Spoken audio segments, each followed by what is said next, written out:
Learn English through stories I10 PDF. Adapted and modified by Kulwant Singh Sandhu. Contents: The Secret Diary of Adrian Mole 13-3/4, 1981 by Sue Townsend. January 14, sent to 22 ND. Wednesday, January 14 th. Joined the library. Got care of the skin. Origin of Species, and a book by a woman my mother is always going on about. It is called Pride and Prejudice, by a woman called Jane Austen. I could tell the librarian was impressed. Perhaps she is an intellectual like me. She didn't look at my spot, so perhaps it is getting smaller. About time. Lucas was in the kitchen drinking coffee with my mother. The room was full of smoke. They were laughing, but when I went in, they stopped. Mrs. Lucas was next door cleaning the drains. She looked as if she was in a bad mood. I think Mr. and Mrs. Lucas have got an unhappy marriage. Poor Mr. Lucas. None of the teachers at school have noticed that I am an intellectual. They will be sorry when I am famous. There is a new girl in our class. She sits next to me in geography. She is all right. Her name is Pandora, but she likes being called Box. Don't ask me why. I might fall in love with her. It's time I fell in love. After all, I am 13-3/4 years old. Thursday, January 15 th. Pandora has got hair the color of treacle, and it's long like girls' hair should be. She has quite a good figure. I saw her playing netball, and her chest was wobbling. I felt a bit funny. I think this is it. A girl with treacle color hair. The dog has had its stitches out. It bit the vet, but I expect he's used to it. The vet, I know the dog is. My father found out about the arm on the stereo. I told a lie. I said the dog jumped up and broke it. My father said he will wait until the dog is completely cured of its operation, then kick it. I hope this is a joke. Mr. Lucas was in the kitchen again when I got home from school. My mother is better now, so why he keeps coming round is a mystery to me. Mrs. Lucas was planting trees in the dark. I read a bit of Pride and Prejudice, but it was very old-fashioned. I think Jane Austen should write something a bit more modern. The dog has got the same color eyes as Pandora. I only noticed because my mother cut the dog's hair. It looks worse than ever. Mr. Lucas and my mother were laughing at the dog's new haircut, which is not very nice, because dogs can't answer back, just like the royal family. I'm going to bed early to think about Pandora and do my back-stretching exercises. I haven't grown for 2 weeks. If this carries on, I will be a midget. A picture of a midget. I will go to the doctor's on Saturday if the spot is still there. I can't live like this with everybody staring. Friday, January 16 th. Mr. Lucas came round and offered to take my mother shopping in the car. They dropped me off at school. I was glad to get out of the car, what with all the laughing and cigarette smoke. We saw Mrs. Lucas on the way. She was carrying big bags of shopping. My mother waved, but Mrs. Lucas couldn't wave back. It was geography today, so I sat next to Pandora for a whole hour. She looks better every day. I told her about her eyes being the same as the dogs of ours. She asked what kind of dog it was. I told her it was a mongrel. I lent Pandora my blue felt-tip pen to color round the British Isles. I think she appreciates these small attentions. I started Origin of Species today, but it's not as good as the television series. Care of the skin is dead good. I have left it open on the pages about vitamins. I hope my mother takes the hint. I have left it on the kitchen table near the ashtray, so she is bound to see it. I have made an appointment about the spot. It has turned purple. Saturday, January 17th. I was woken up early this morning. Mrs. Lucas is concreting the front of their house, and a concrete lorry had to keep its engine running while she shoveled the concrete round before it set. Mar Lucas made her a cup of tea. He really is kind. Nigel came round to see if I wanted to go to the pictures, but I told him I couldn't, because I was going to the doctor's about the spot.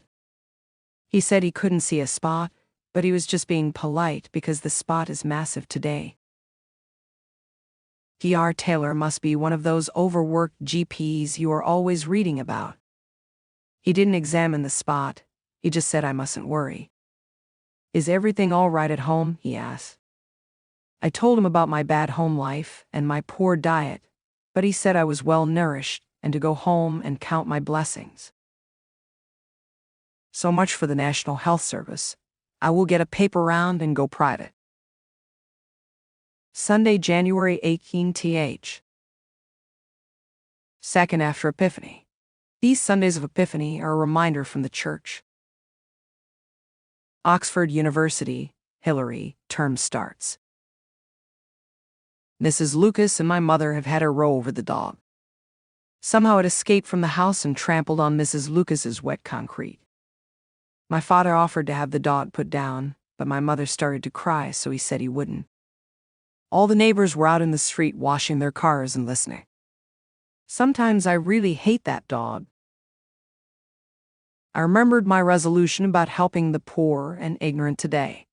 So I took some of my old Beano annuals to a quite poor family who have moved into the next street. I know they are poor because they have only got a black and white telly. A boy answered the door. I explained why I'd come. He looked at the annuals and said, "I've read them," and slammed the door in my face. So much for helping the poor. Monday, January 19th. I have joined a group at school called the Good Samaritans. We go out into the community helping and stuff like that. We miss maths on Monday afternoons. Today we had a talk on the sort of things we will be doing. I've been put in the old age pensioners group. Nigel has got a dead yucky job looking after kids in a playgroup. He is as sick as a parrot. I can't wait for next Monday. I will get a cassette so I can tape all the old fogey stories about the war and stuff. I hope I get one with a good memory. The dog is back at the vet's. It has got concrete stuck on its paws. No wonder it was making such a row on the stairs last night. Pandora smiled at me in school at dinner today, but I was choking on a piece of gristle, so I couldn't smile back. Just my luck. What is gristle? Gristle is a tough, rubbery substance found in meat, especially in meat of poor quality, which is unpleasant to eat. Tuesday, January 20th. Full moon. My mother's looking for a job. Now I could end up a delinquent roaming the streets and all that. And what will I do during the holidays? I expect I will have to sit in a laundrette all day to keep warm. I will be a latchkey kid, whatever that is. And who will look after the dog? And what will I have to eat all day? I will be forced to eat crisps and sweets until my skin is ruined and my teeth fall out. I think my mother is being very selfish. She won't be any good in a job anyway. She isn't very bright and she drinks too much at Christmas. I rang my grandma up and told her, and she says I could stay at her house in the holidays and go to the Evergreens meetings in the afternoons and stuff like that. I wish I hadn't rung now. The Samaritans met today during break. The old people were shared out. I got an old man called Bert Baxter. He is 89, so I don't suppose I'll have him for long. I'm going round to see him tomorrow. I hope he hasn't got a dog. I'm fed up with dogs. They are either at the vet's or standing in front of the television.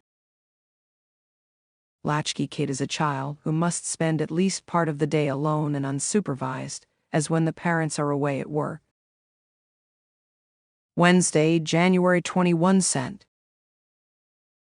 Ma and Mrs. Lucas are getting a divorce.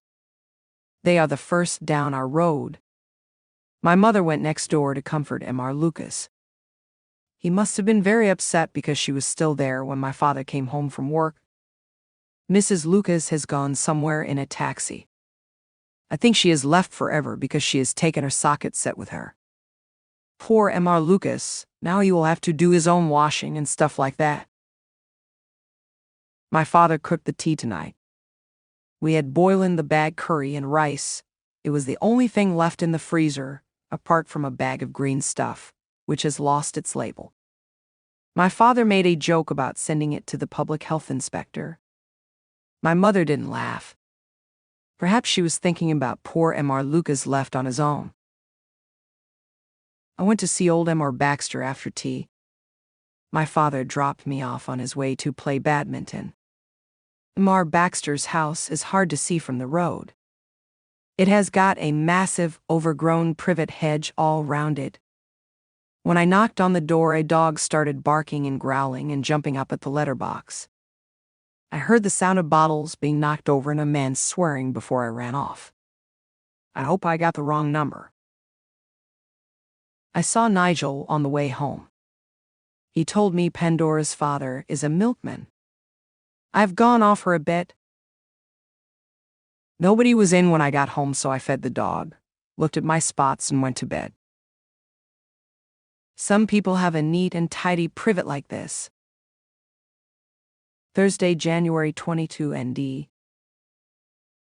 It is a dirty lie about Pandora's father being a milkman. He is an accountant at the dairy. Pandora says she will duff Nigel up if he goes round committing libel. I am in love with her again. Nigel has asked me to go to a disco at the youth club tomorrow night.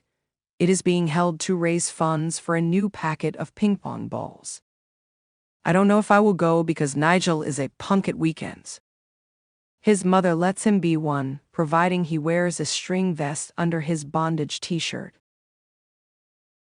My mother has got an interview for a job. She is practicing her typing and not doing any cooking. So what will it be like if she gets the job? My father should put his foot down before we are a broken home. When she started borrowing my clothes without asking, I had to put my foot down. Libel equals slander, a false-spoken statement about someone that damages their reputation or image. Putting your foot down, increase the speed or to use your authority to stop something happening. When she started borrowing my clothes without asking, I had to put my foot down.